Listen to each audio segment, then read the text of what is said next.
माननीय supreme court के द्वारा बीएड अभ्यर्थियों के प्राथमिक में एलिजिबिलिटी के मामले में 11 अगस्त को जो फैसला दिया गया था, उसमें जो बीएसटीसी यानी कि डीएलएड की तरफ से अपना पक्ष रख रहे थे राजस्थान के अभ्यर्थी, उनके द्वारा फैसले की कॉपी को एनसीटी कार्यालय में उपलब्ध करा करके उनसे ये कहा जाता है कि अब सुप्रीम कोर्ट का फैसला आ चुका है, इसलिए आप एक पब्लिक नोटिस निकाल करके सभी राज्यों को इसके संबंध में दिशा निर्देश जारी करिए कि बीएड अभ्यर्थियों के संदर्भ में आपका पक्ष क्या है। काफ़ी दिन बीत गए, लेकिन इसके संबंध में कोई पब्लिक नोटिस सभी राज्यों को एनसीटी ने कोई भी जारी नहीं किया था। लेकिन जैसा कि आपको ज्ञात होगा, इन्होंने अपनी ऑफिशियल वेबसाइट पर जो ऑनरेबल सुप्रीम कोर्ट का जजमेंट था उसकी कॉपी को उन्होंने अपलोड कर दिया था। इसके बाद से जो राजस्थान के बीएसटीसी से संबंधित अभ्यर्थी हैं, उन्होंने एक ऑनलाइन आरटीआई दाखिल किया, जिसमें उन्होंने ये पूछा कि इसके संबंध में आप दिशा निर्देश कब जारी कर रहे हैं या फिर क्या कर रहे हैं, इसके संबंध में आपने क्या कदम उठाया सुप्रीम कोर्ट के फैसले के बाद से।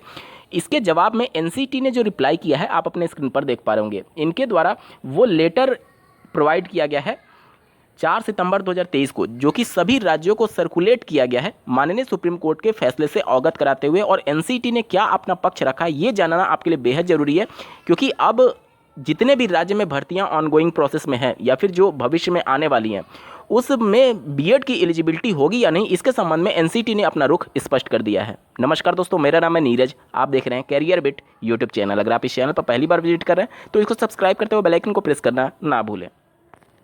एनसीटी आरटीआई के जवाब में जो 4 सितंबर के पत्र का जिक्र कर रहा है, वो आप अपने स्क्रीन पर देख पा रहे होंगे। इसमें सब्जेक्ट आप देख सकते हैं, पहले आप देख लीजिए कि किसको लिखा गया। तो all secretary commissioners of education of state government UT as per list in enclosed, यानी कि जितने भी यूनियन टेरिटरी हैं, केंद्र शासित प्रदेश हैं, और जितने भी स्टेट गवर्नमेंट हैं, यानी सभी राज्यों के जो शिक्षा विभाग से संबंधित मुख्य सचिव होते हैं, सेक्रेटरीट होते हैं, इसके अलावा जो कमिश्नर होते हैं एजुकेशन डिपार्टमेंट में, उन सबको ये पत्र लिखा गया है एनसीटी के द्वारा। कब? 4 सितंबर 2023 को। ठीक है, इसमें आप सब्जेक्ट देख सकते हैं, forwarding the honourable supreme court of India judgment dated 11 August 2023 in civil appeal number 5068 of 2023 arising out of SLP number 20743 of 2021 titled Devesh Sharma versus union of India and others and connected matters regarding. इस पत्र में NCT यही कह रही है, देखिए, I am directed to refer the judgment dated 11 August 2023 in civil appeal number this and this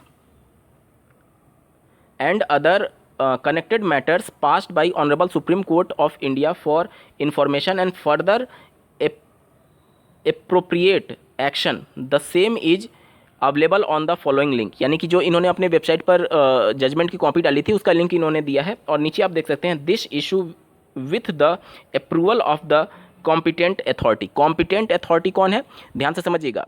RT act 2009 में भी कॉम्पिटेंट अथॉरिटी की बात की गई है, ऑनरेबल सुप्रीम कोर्ट के जजमेंट में भी कॉम्पिटेंट अथॉरिटी की बात की गई है, और आरटी एक्ट 2009 के हिसाब से केंद्र सरकार जिसको भी ऑथराइज्ड करेगी तय करने के लिए पात्रता के संबंध में, वो कॉम्पिटेंट अथॉरिटी एनसीटी है। और एनसीटी अपने पत्र में ये साफ शब्दों में लिख रही है, दूसरा point, this issue with the approval of the competent authority, यानी कि ये इशू को अप्रूवल दे दिया गया है कॉम्पिटेंट अथॉरिटी यानी एनसीटी के द्वारा। इसके अलावा आप इसकी कॉपी कहाँ कहाँ भेजा गया, देखिए, रीजनल डायरेक्टर जितने भी हैं, 4 रीजनल ऑफिस हैं इनके एनसीटी के, सभी को भेजा गया है। ठीक है, यहाँ पर आप देख सकते हैं। इसके अलावा इनका सिग्नेचर देख सकते हैं, जो कि अंडर सेक्रेटरी हैं। ठीक है, तो यहाँ पर अब चीज़ें आपको स्पष्ट हो चुकी होंगी कि एनसीटी ने जो 28 जून 2018 का गजट नोटिफिकेशन जारी किया था, जिसे सुप्रीम कोर्ट ने रद्द कर दिया 11 अगस्त के फैसले के बाद से, एनसीटी जो कि कॉम्पिटेंट अथॉरिटी है, आरटी एक्ट 2009 के धारा 23 के उपधारा 1 के अंतर्गत उन्होंने माननीय सुप्रीम कोर्ट के फैसले को अप्रूवल दे दिया, यानी स्वीकार कर लिया है, और सभी राज्यों को इस फैसले से अवगत करा दिया है 4 सितंबर 2023 को। 4 सितंबर 2023 को सभी राज्यों को इसके संबंध में अवगत करा दिया गया है। यानी कि अब कोई भी राज्य सरकार ये नहीं कह सकती कि हम एनसीटी के रुख का वेट कर रहे हैं। 4 सितंबर को ही अवगत करा दिया गया है। इसके संबंध में सभी राज्यों को एनसीटी के रुख का पता चल चुका है, और बाकायदा इनके द्वारा पत्र लिख करके भी सभी राज्यों को बता दिया गया है कि हम इस सुप्रीम कोर्ट के जजमेंट को अप्रूवल देते हैं, यानी कि एज ए कॉम्पिटेंट अथॉरिटी, जो कि हमारी जिम्मेदारी थी कि क्या पात्रता तय करना है, क्या नहीं करना है, उसके संबंध में सुप्रीम कोर्ट ने जो फैसला दिया है, हम उसको स्वीकार करते हुए अप्रूवल देते हैं। यानी कि आने वाली भर्तियों या फिर जो ऑनगोइंग प्रोसेस है, वो सब इस फैसले के आधार पर ही कंप्लीट होंगी। इसके आधार पर एनसीटी ने अपना पत्र जारी कर दिया है। उम्मीद करता हूँ आप सभी के डाउट क्लियर हो गए होंगे। इस वीडियो को देखने के लिए आपका बहुत बहुत धन्यवाद। भगवान करे आपका दिन शुभ हो।